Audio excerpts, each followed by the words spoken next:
Hey everyone, my name is Nigel Paul, Olympian, super heavyweight boxer for Trinidad and Tobago, and this is the face of boxing.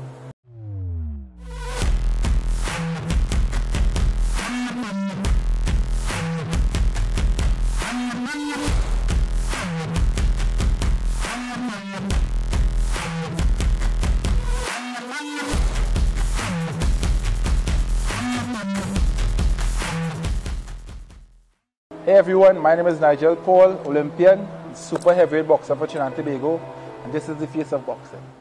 Good evening, Trinidad and Tobago. Welcome to another edition of Scoreboard here on ACT, and it's always a pleasure every Tuesday evening where we come into your homes and we discuss something relevant with sports. And it's my pleasure tonight, more so that I'm having the first interview with our bronze medalist from the recently concluded Aiba 2021 championships, Nigel Paul. Nigel, on behalf of myself and ACTN, congratulations on a job well done. Thank you very much. We didn't get the goal, but we are satisfied with what we got. And I think there is, with this bronze here now, is an incentive now to get that drive going. But let me start by saying, I saw something in the papers recently. They said, from knockout in Rio to bronze medal. Now, I, for a fact, know that a lot of people didn't know how you got into boxing, how long you were in boxing. All they saw is that you went to the Olympics and you get knocked out. And people talk. But let's go back briefly. When you had qualified for that Olympics, how long you was in boxing? How much fights you had? My Olympic fight was my 11th fight ever. Stepping into a boxing ring, putting on boxing gloves and competing. So before the Olympic Games, I had only been training and competing for 10 months. Right. Before I went to the Rio Olympics. So and I think that is something people ain't know, they don't understand. You understand? All they saw is the knockout and they start to talk. Right. And you know, strange enough, I must put this piece in. All the talkers, up to now, I ain't see them send a congrats to you yet. Nowhere, you know. But that's nothing. But from that Olympic experience, what did that do for you to bring you to the point where you could be now considered the first Caribbean boxer to win a bronze medal at a championship? Well, firstly, I must, in that regard, I must say thanks to the coaches, Floyd Trumpet, Renald Cox, and Coach Topwell. At the Olympics, Trumpet and Cox said something to me that kind of helped cushion the blow initially. They said, Paul, you have no business being here. So don't think about the wins, don't think about the losses, just enjoy being at the Olympics. Because in the true sense of me being a rookie or amateur, I had no business being at the highest level in any sport, in anything, with 10 months. So initially that kind of helped cushion the blow of me being, well, losing my first fight or even being knocked out at the Olympics, because I had no business being there, but reaching there was something by itself, accomplishment. Knowing the potential I had back then, just the same, the coaches said to me that you have potential to be at these major tournaments and to do something. With enough hard work, enough dedication, and experience, you could make history, the history that you want to make. And that kept me going, training every day, trying my hardest to be a better boxer every time I step into the ring, trying to qualify for every game, trying to attend every game, trying to just continue to improve and build that experience. And here we are. Went to my fourth World Championship meet and making it to the podium. First time for Trinidad and Tobago, first time in the Caribbean. I'm even having Caribbean coaches calling and congratulating me and saying that is really an encouragement to them and to their boxers. Seeing that somebody from the Caribbean now is on a world podium in boxing. And you know what's strange about it again, and a lot of people they're unaware of what is really taking place. You are super heavyweight, right? Yeah. There are no other super heavyweights in Trinidad. So sparring partners is a no-no for you, right? How does that affect you? What drives you to when you get into the ring? You know, because when you're getting into the ring and you know, lash training, big, you know. We work with what we have. I could safely say, even having experienced boxers around me like Aaron Prince, with Michael Alexander, and Andrew Furman being around and giving you little pointers.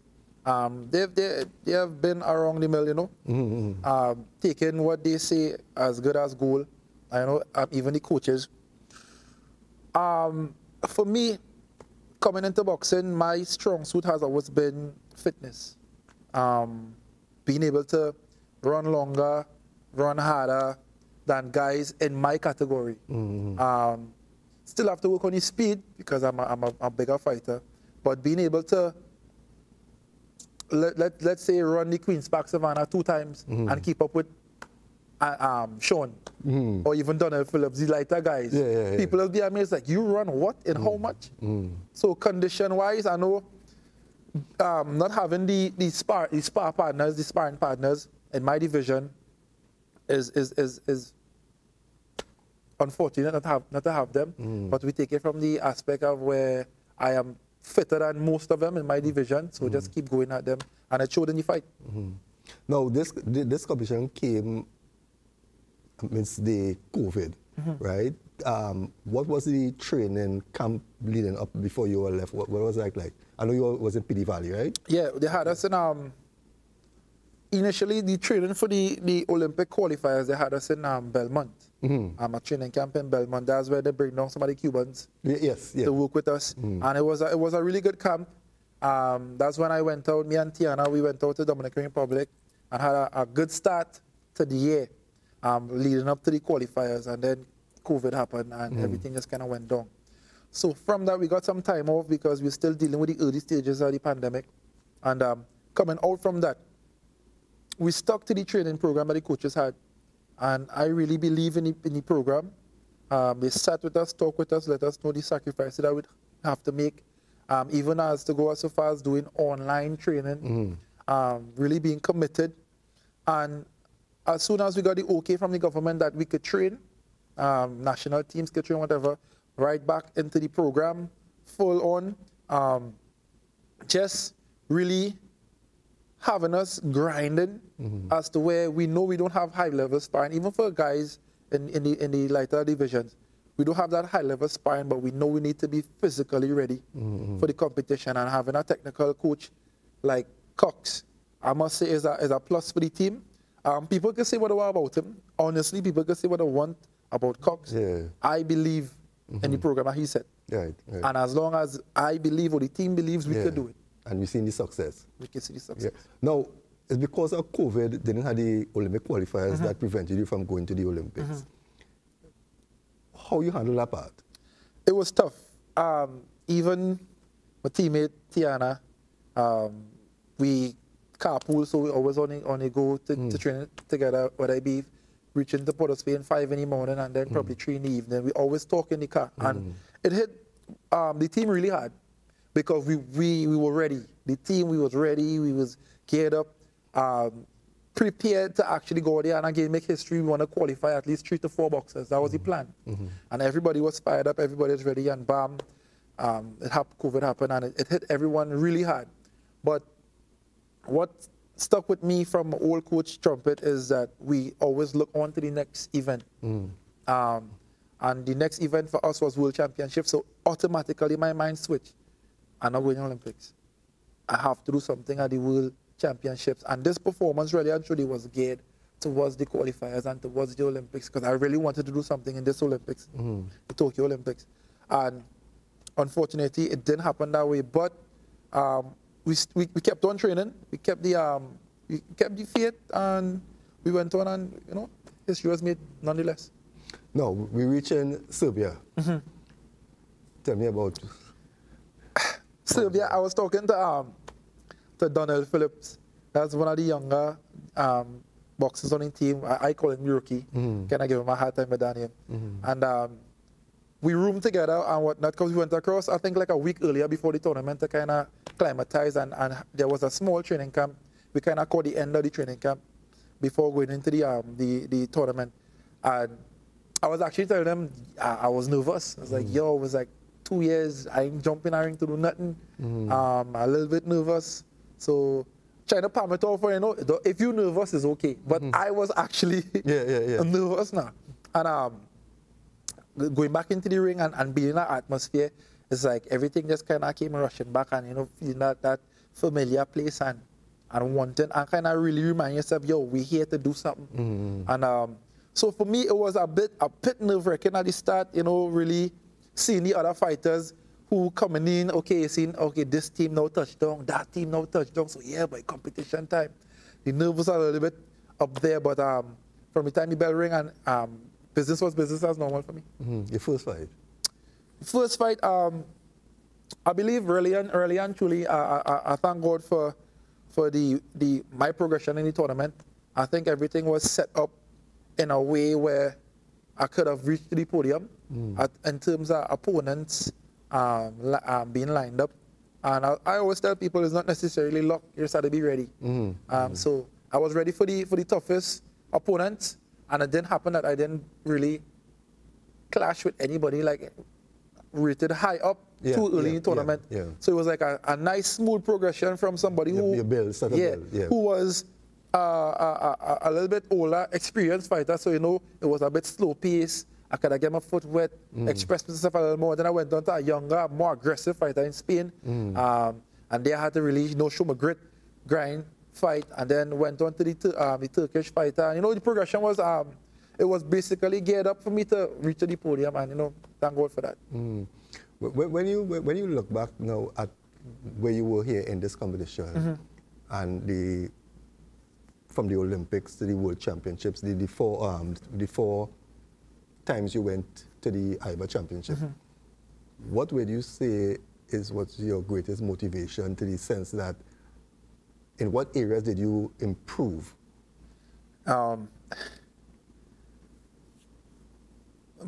My greatest motivation to improve was me listening. In most of my interviews going before, I have a hard time listening to the corner. And I think for me, I will chalk it up to like a trust issue, where if somebody tell you, try 1-2, and you hesitate because you're not sure if that 1-2 would land, or slip uppercut, you're like, I want to do it, but I'm not sure. And really just trust in my corner to this level in this type of competition should, where if you really just get out of yourself and really do what you was trained to do and listen to your corner, you can really reach as far as you want to. Because I find you to be more aggressive. I find you were more aggressive. Yes, and so I was coming to that. When I spoke to you, I think before the semifinals bout, I told you about the jab. Yes, and to me, I find that you need to jab more. Because it looks smooth in the first round with that jab, and you understand, but somewhere in the third years, abandon the jab. And I feel you could do a lot of damage because you're light on your feet, you're moving about. Right? So that's how to stick that jab and move, stick that jab and move. Even the coaches were telling me most of my bouts at the end of the third round, you see me walking around normal, hardly breathing. It's like I even break a sweat. So they told me in this tournament, go all out and don't hold back.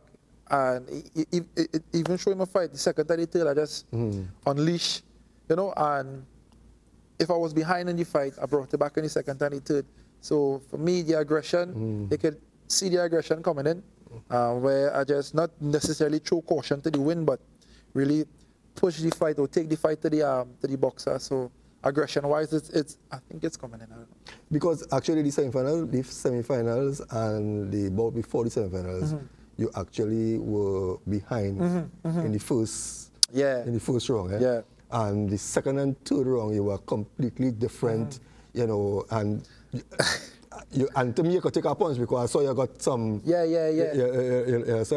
chalked up to Coach Doppel though, because Doppel has some really old, hard hands. And in the fight, he like to slap. He's like, wake up. Like, yeah, it's really wake you up. Yeah. So me coming out outside of the normal pep talk in the corner, I get some good slap in the corner to wake up. So yeah, get chalked up to the up well. So now that this episode here is completed, what's next for you? How soon do you get back in the ring, and what is your focus now? The focus is still the Olympics. Every Olympic cycle, Cox sits the team down and we have a team meeting and gets us to understand that every other event is leading up to. Right. So if you probably go to a world championship or you go to a Pan Am or a CAC, whoever is in between that, and let's say you don't have the type of success you want to have, it's still in preparation for. You understand? So this is basically just icing on the cake for me. I mean, I want to make history. I made history. But the plan is geared towards getting to the Olympics.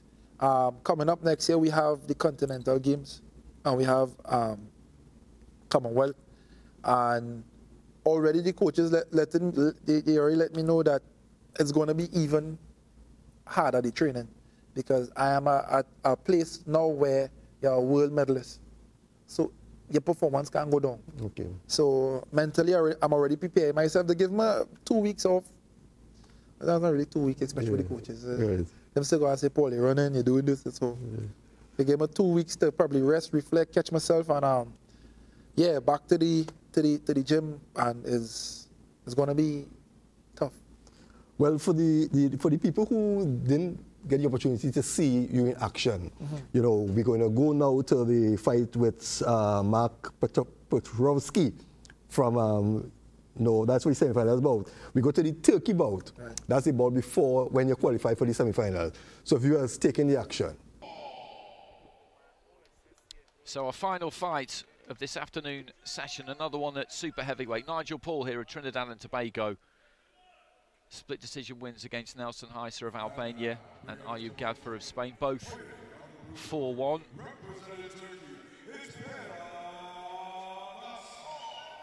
Berat Asar of Turkey has beaten Marko Milan of Croatia, and Petar Belberov of Bulgaria, Turkish national champion, went to the World Champs a couple of years ago. Nigel Paul has been around for a long time, has been to a lot of major championships. This is his 4th World Championships. Been to Pan American Games, Commonwealth Games, American Championships, the Rio Olympics. Best result, a bronze at the American Championships in 2017. But generally speaking, he's made the later stages, plenty of quarterfinals, round of 16 in the last World Championships. So he's got the edge and experience here, certainly.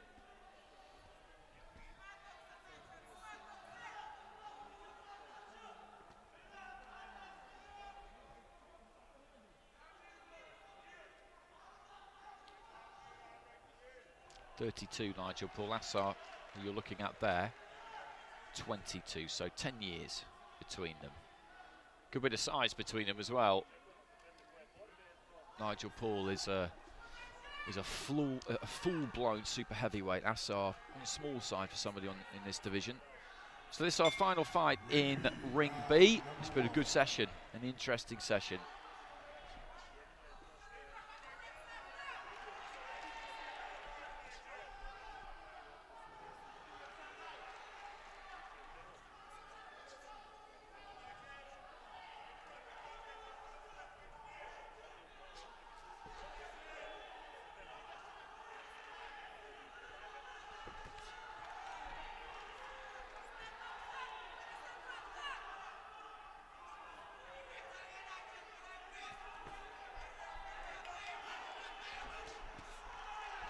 Left hand there from Asar. Paul was trying to move him behind the jab there.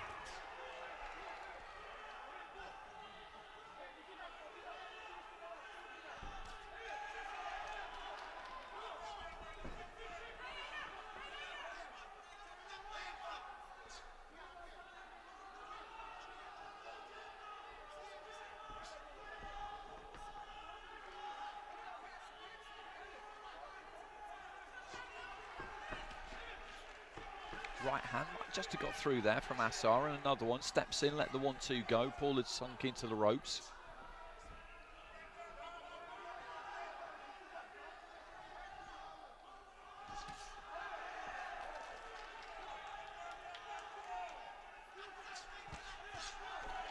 Chopping down with the right hand there, Paul. Landed that one. Again, tries to move in behind that jab. He's nice and agile, though, Assar. Good feet. Was able just to skirt away to his right and find some wide open space. Chopping down with that right hand again there, Paul. He's just beginning to get his range with that. Could be slightly ominous for Berat Assar. We've had a good first half of this round.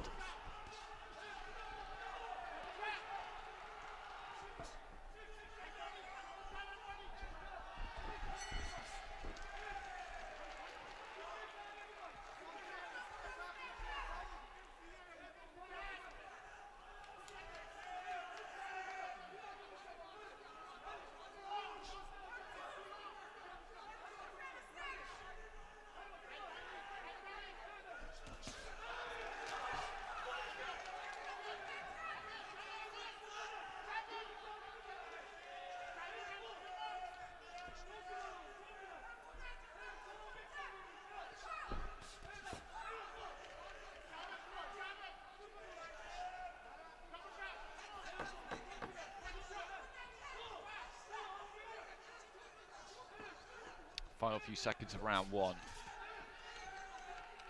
Assar had some good success in the first half, stepping in with a couple of 1-2s. Nigel Paul chopping down with a right hand. Found the target a couple of times with that. Assar was busier of the two over the course of the 3 minutes. I think maybe his round. Well, he gets it 10-9 across the board there. I say maybe because in the second half of it, Nigel Paul was just coming forward a little bit more. Seemed to be getting slightly closer to him, but didn't land all that much.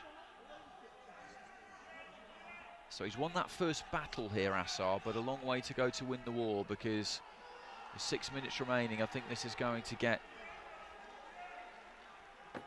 increasingly difficult for him. He's shown good feet, good agility, nice movement in that first round. He's going to need to keep that up while still moving in from the outside and landing on Paul when he can. That's what he managed to do in that opening round. It's not an easy thing to do. It really isn't, to win a round pretty much exclusively on the back foot. There's a nice left hand. That's a scoring punch. It's a really easy punch to see as well.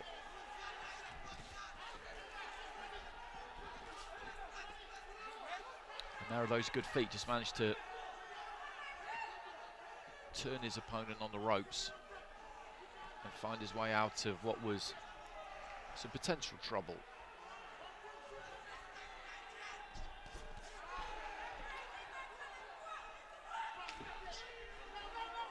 Trying to land that right there, Nigel Paul, then just shuffles off to his right. He's trying to pin Assar down. It's hard.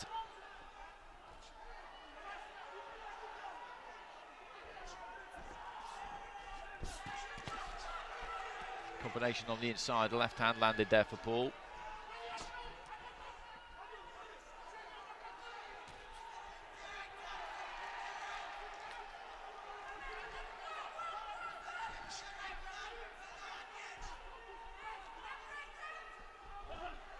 Paul just moving in behind the jab there, fell short with it. Couple of cuffing blows and a more solid looking right hand caught Assar midway through round two. He landed that good shot at the start of the round, Assar, but not much since then. A jab there from Paul. He needs his second round, the fighter in red. Dropping the first one with all 5 judges. He's hanging on the back foot a little bit there, Paul, now. Maybe just looking to catch a slight breather himself before going for it towards the end of the round, or maybe he feels if he can just usher Assar in here, that might work better for him. Nice combination there from Assar.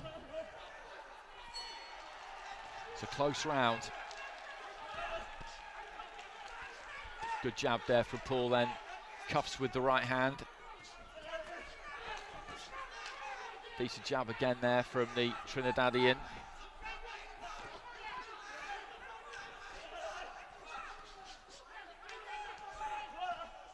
And the jab gets through once more. He's having a decent finish to the round here.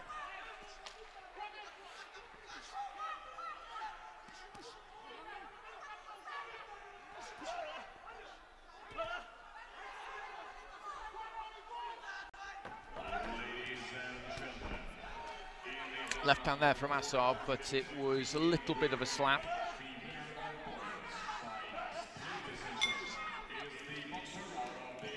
Assar looking pretty exhausted as he goes back to the corner there, and I favour Paul in that round myself. He got to him increasingly as the round went on.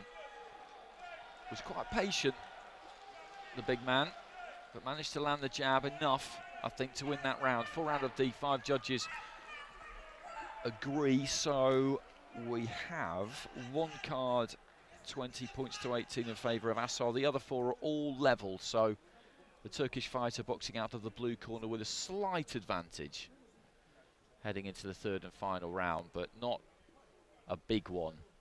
He needs 2 of those 4 cards. Paul needs 3, but I would say the momentum at the moment is with Nigel. Paul Assar is looking like he might be a little bit low on gas, but in the 3rd and final round of a fight, when you need to dig in, when a bronze medal and $25,000 are on the line, then if ever you're going to find a second win, it would be in that situation.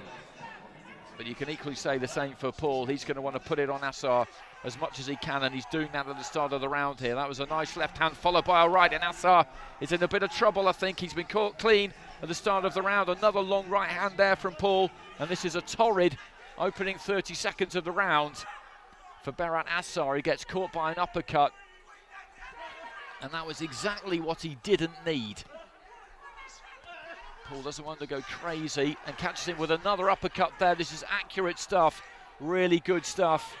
Assar trying to stay away, attempting to throw a right hand off the back foot there just to keep Paul off him, but keeping the much bigger man at bay is going to be extremely difficult. This first minute of the 3rd round completely dominated by Nigel Paul.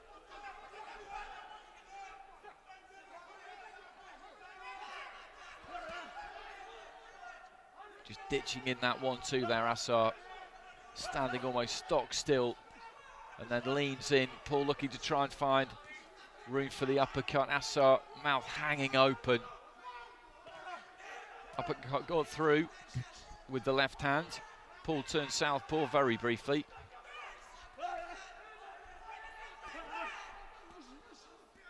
Uppercut just misses there for Paul. Then that short right hand gets through. That's the one that's really done the damage. It hasn't been a massive shot. It's just been a short right cross and the short uppercut. When he gets in tight, Assar has been on the receiving end.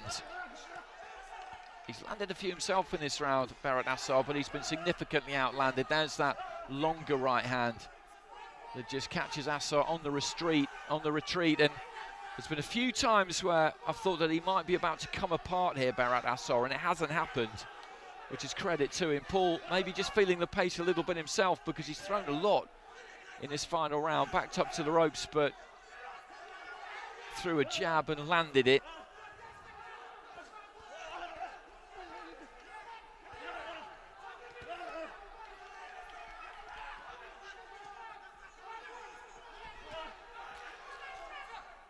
Into the final 30 seconds, but this is a clear round win for Nigel Paul.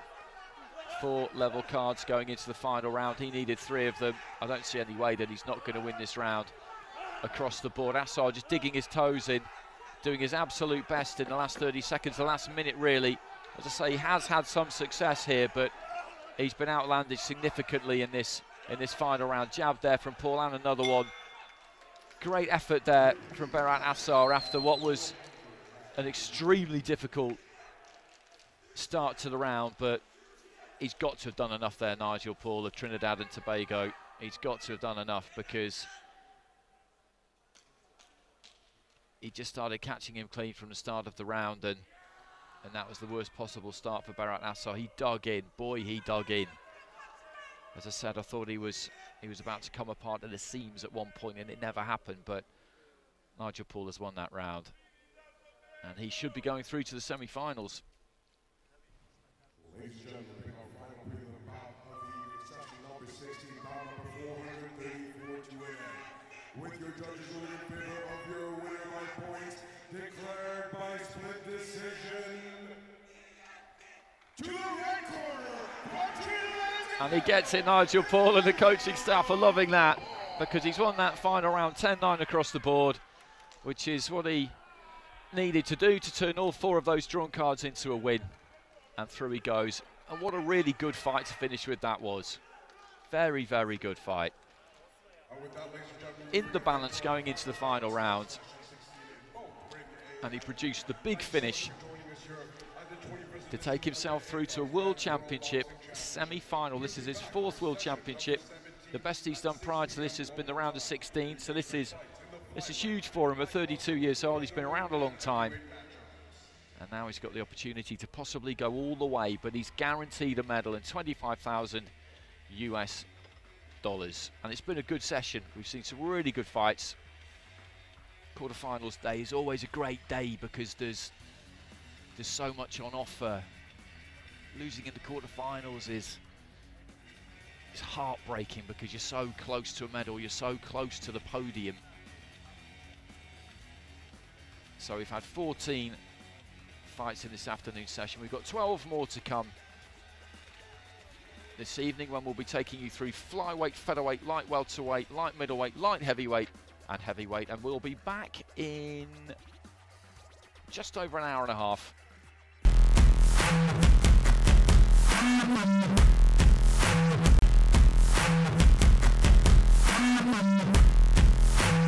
Welcome back, viewers. Welcome back to Scoreboard. Yeah, you saw Nigel in action. That actually was the bout that he qualified to get into the semi-finals.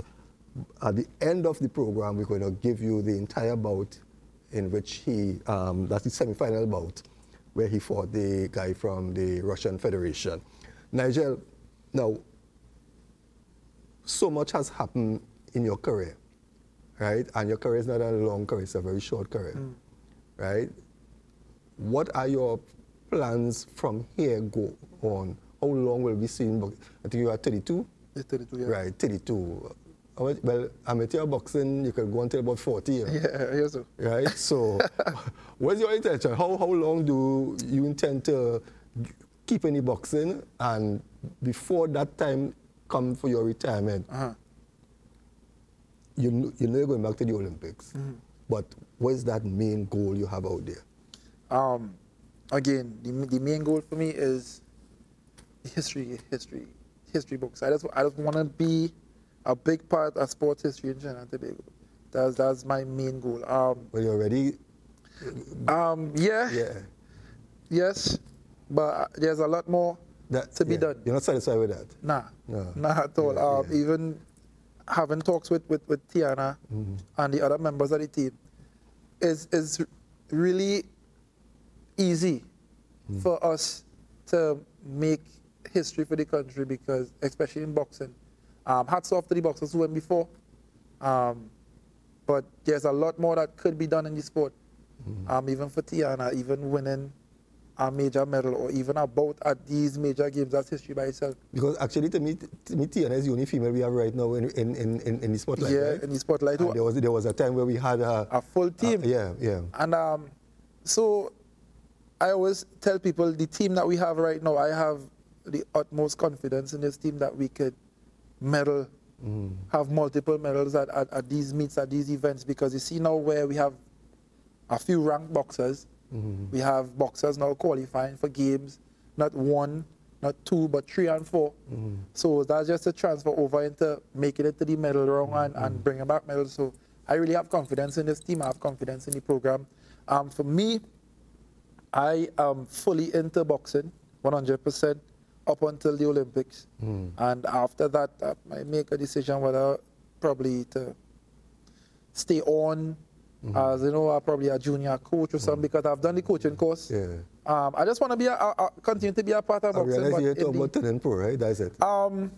We have actually had offers still, even at the World Championships. I got a couple of calls, even calls to the coaches. But I don't want to talk about it just yet. Yeah. Just yet. Yeah. There was a time when I sat down and say, after Paul and Michael Alexander and Prince, who next? Right?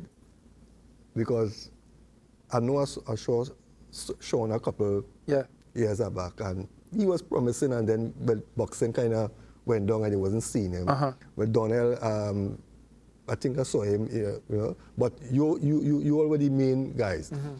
And after I saw the performance of Sean and Donnell, which I can't wait to see referee Beckles to find out, with some of the decisions. But I saw those two guys and I say yes. What happened to Michael is unfortunate thing. He was one of the boxers that people had all their hopes on. But we are seeing these two guys who I think within a year or two would definitely, and I think by you having that medal and they were there to witness that, I think that will motivate them and push them to greater heights. I want to say something. Sean is a really good friend of mine over the years. Sean was the first person, I always say, he was the first person who befriended me on the national team. Who, in the first major event, come, Paul, let me go eat, let me go train, always with me, always there, even before I qualified, sat and spoke with me before I fight. So Sean have a really special place in my heart, and I can't wait until Sean had the kind of success that I think he deserves.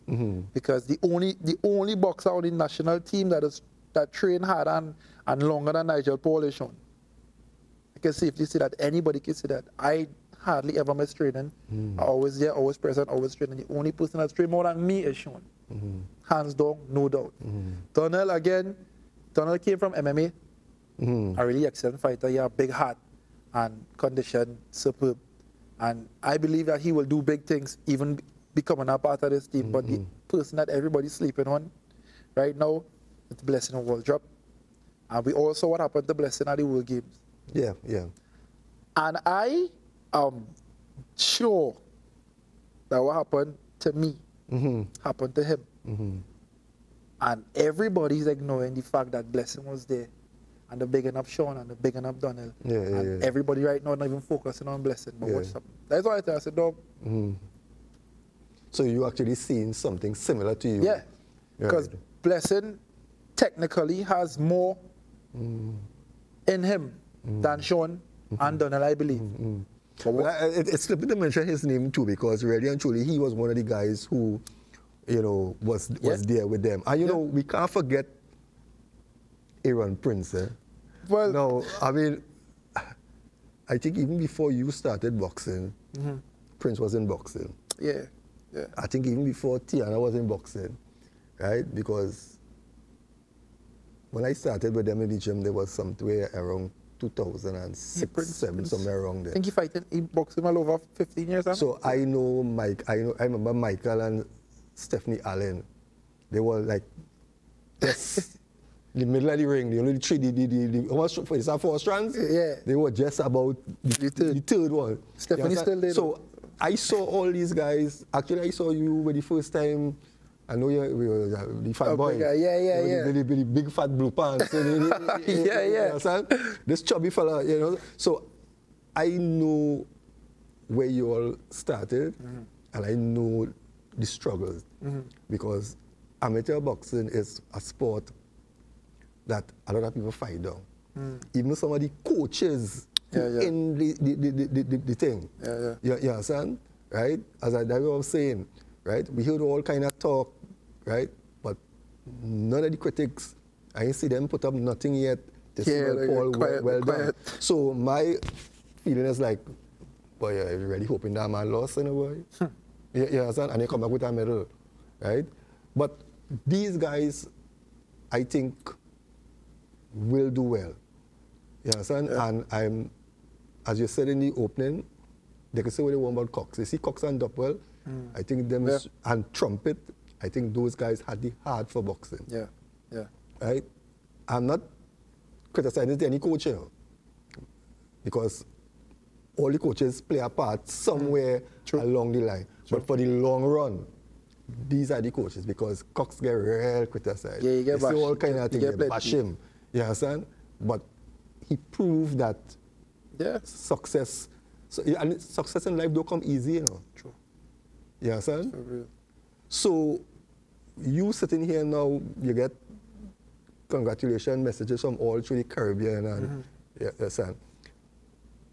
What impact would you like personally, or how do you intend to use this victory, because it's a victory for you, to impart the younger ones who are around you? That's something that, you know, kept playing back in my head. What I could say or what I could do to really encourage young people or people on a whole. And it took me back to where I used to be going to different schools and having, you know, being the featured speaker and whatnot. And at the point in time, I didn't have this. Yeah.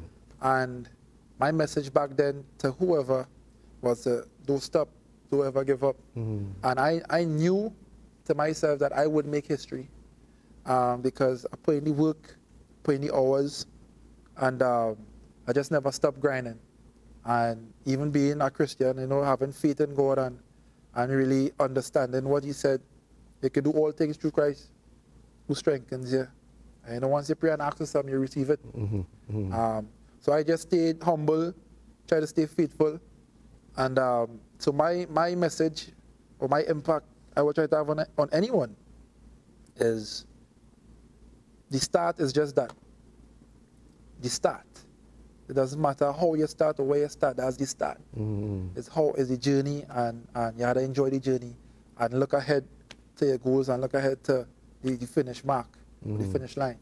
So, I mean, I am not done. This is still just a part of the journey, but you know, we celebrate in the victories on the way, and I will just continue to try to be the example, and I like to everybody. Yeah. Basically. And I know the family play a big part. They did. They absolutely and did. Whoever want to know about our family, they could watch that documentary. You see, I said it for you. My family, we really enjoyed that documentary. I should say my mom, my dad, everybody was excellent. And I want to say thank you very much for doing that. Yeah, sir. Now, I know we have about 2 minutes before we end, and we're going to end with the semi-final bout. But I know there's 1,001 people you would like to give that thanks to. This has been the hard part because it don't want to forget anybody. So I will start. But they say thanks everybody. I don't want to say thanks to everybody because then you might get licked with that as well. So let me try.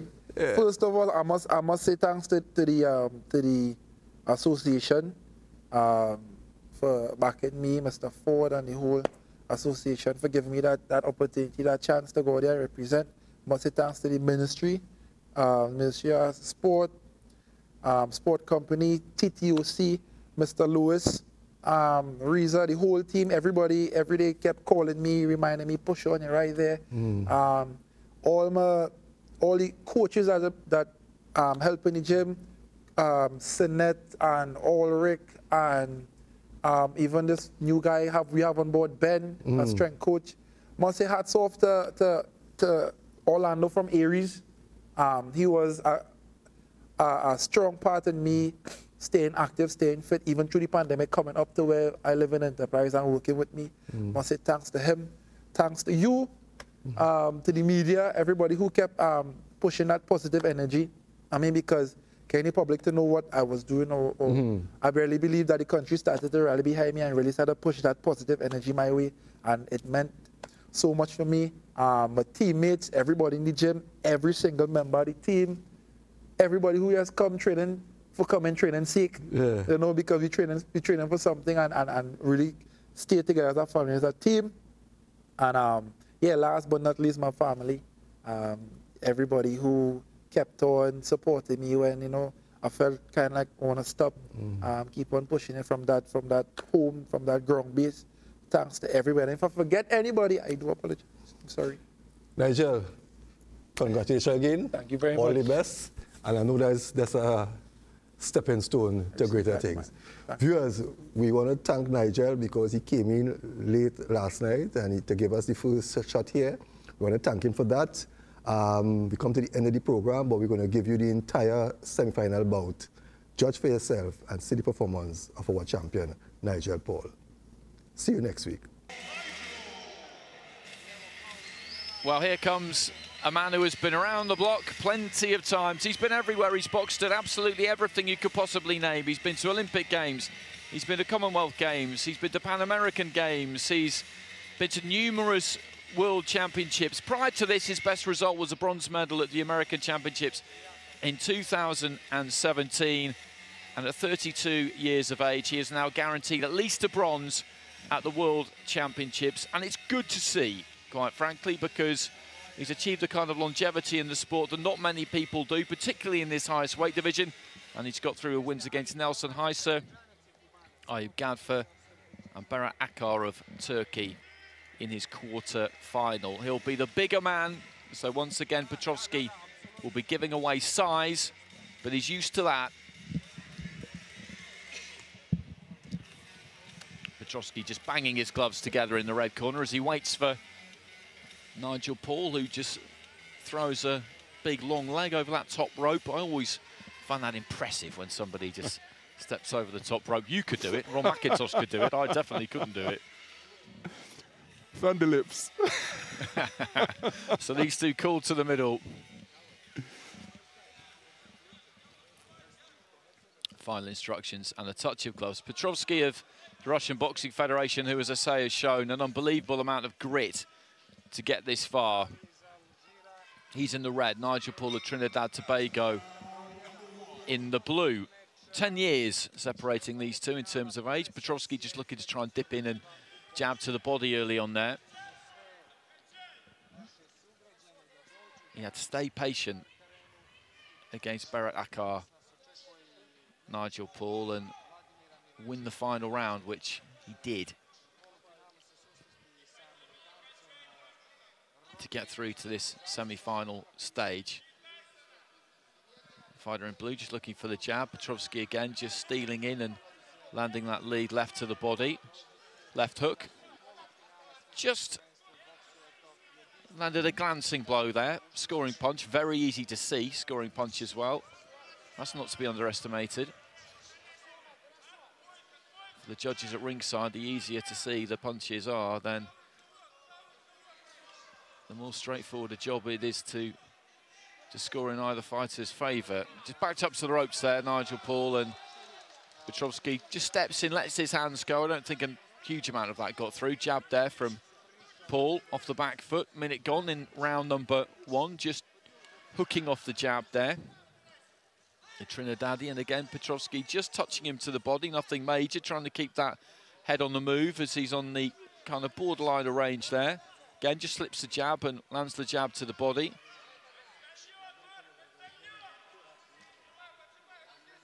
Every now and again has led off with that lead left there, Petrovsky.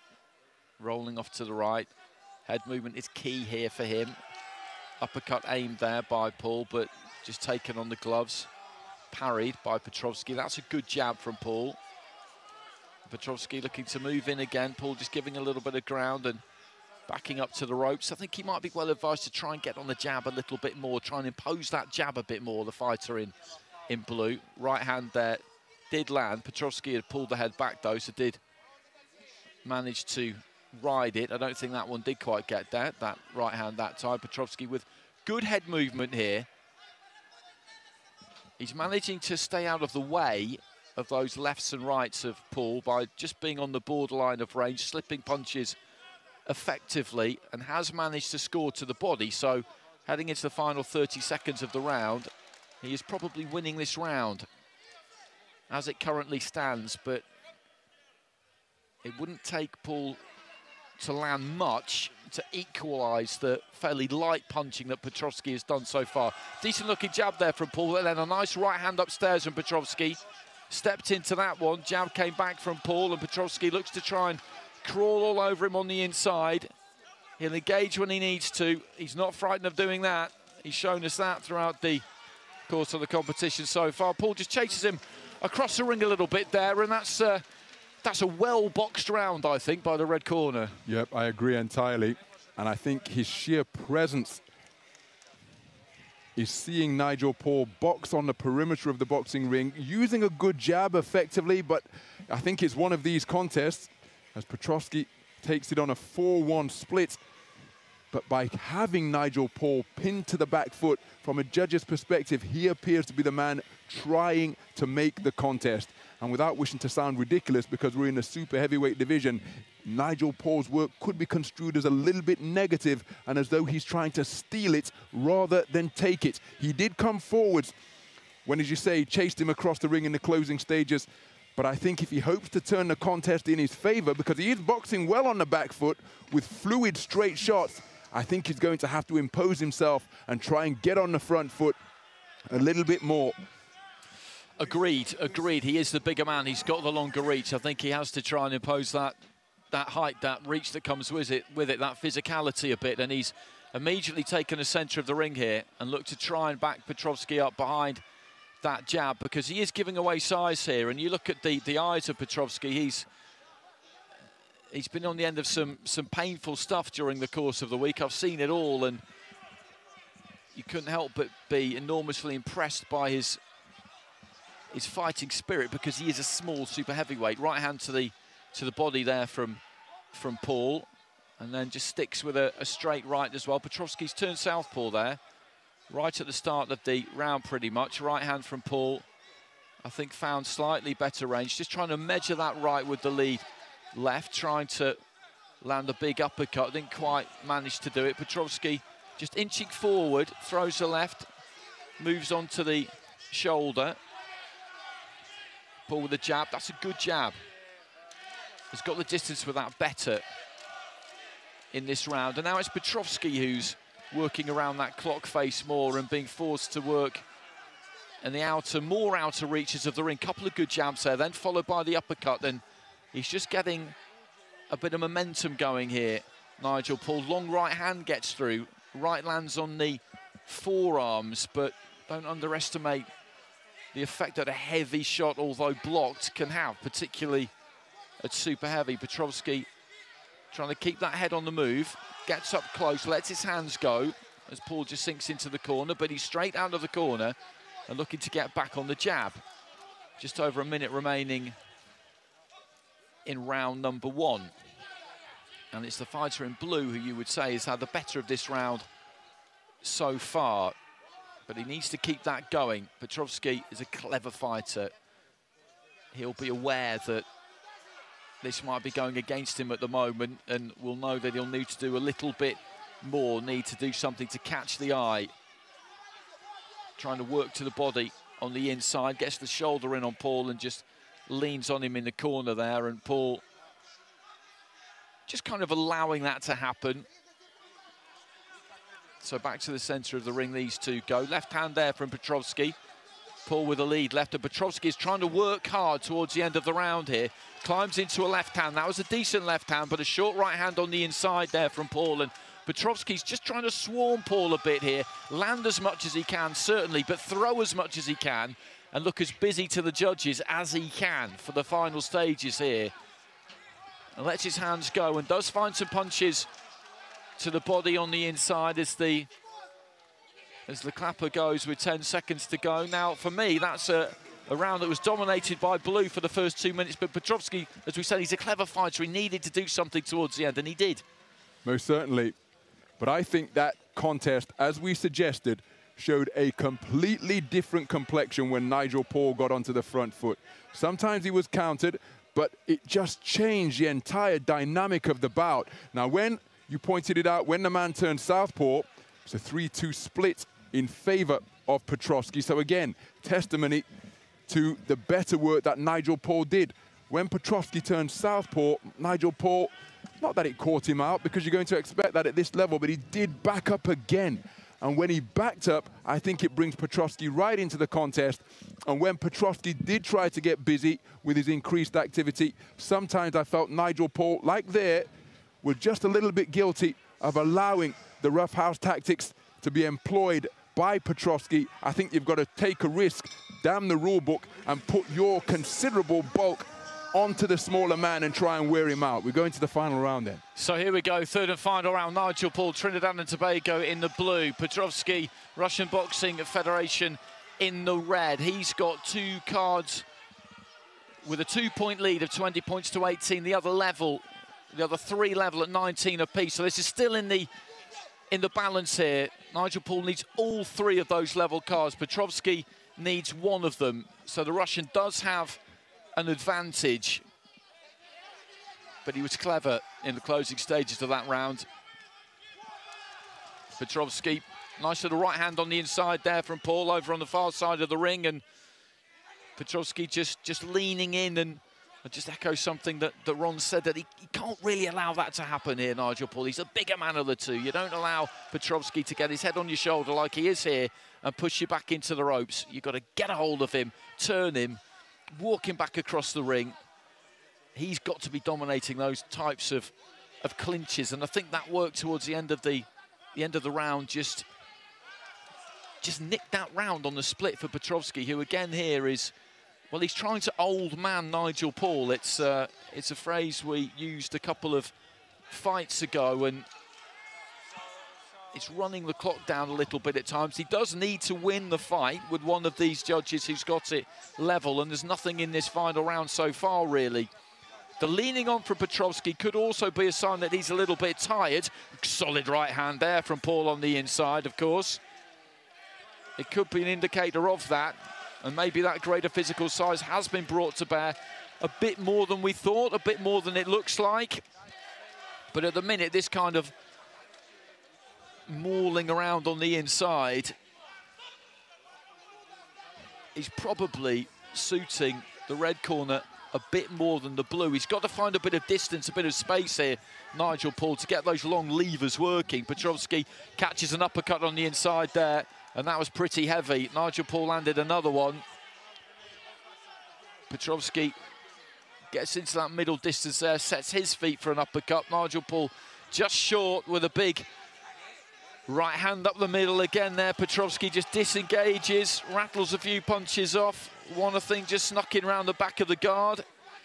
The referee talking to Paul about keeping his head up. Petrovsky with a combination there, scored a couple of times to the body, definitely. And again, he's just pouring it all out here, Petrovsky, letting those hands go. Paul cannot match that hand speed. And with a handful of seconds remaining, left hand lands there from Paul, and right towards the end, there's a standing count. Paul landed right towards the end, and that could be absolutely huge. That could be absolutely massive. Petrovsky was looking to just finish the bout in style there. He was winning that round, Petrovsky, for me, Ron. He was winning that round right up until the closing stages there. Has that one shot turned this around? Because Petrovsky's got a 20-18 lead on 2 cards going into this final round. The other 3 level at 19-19. So he needs one of them. Paul needs all of them. Has he done it right at the death? Well, this is going to be a test as to how the Aiba judges interpret the significance of a knockdown, because we've been at pains to say 10-9 for a close round, 10-8 for a clear round, 10-7 for total domination. And we've seen throughout Aiba boxing, a boxer that gets sent to the floor often wins 10-9. It's not an automatic 10-8 as it is in the professional code. So how significant will it be? I happen to think that the greater industry and greater looking activity will favor the man in red, but what say the judges?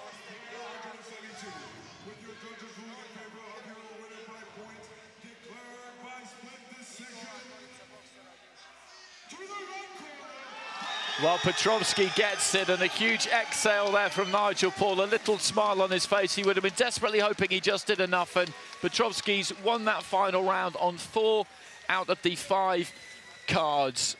The question really was that final round tight enough and in the balance enough that that right hand, that really nice solid shot would do enough to turn it around? in the end it wasn't, and I would agree with that. I would agree with that. I think Petrovsky was in the lead. He looked to finish in style. He got caught, as you always can in this top division, and that just made it very spicy towards the end. Very, very interesting indeed.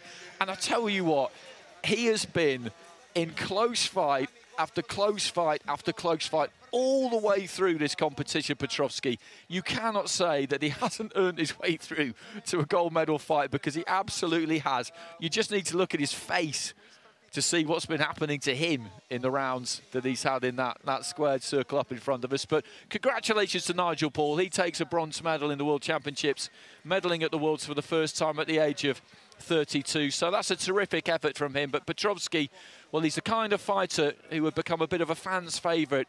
You know, if you're somebody who pulls for the underdog because he is a small super heavy, then you're always going to enjoy watching somebody like him. So he goes through to the super heavyweight final, where again, he's going to be giving away an unbelievable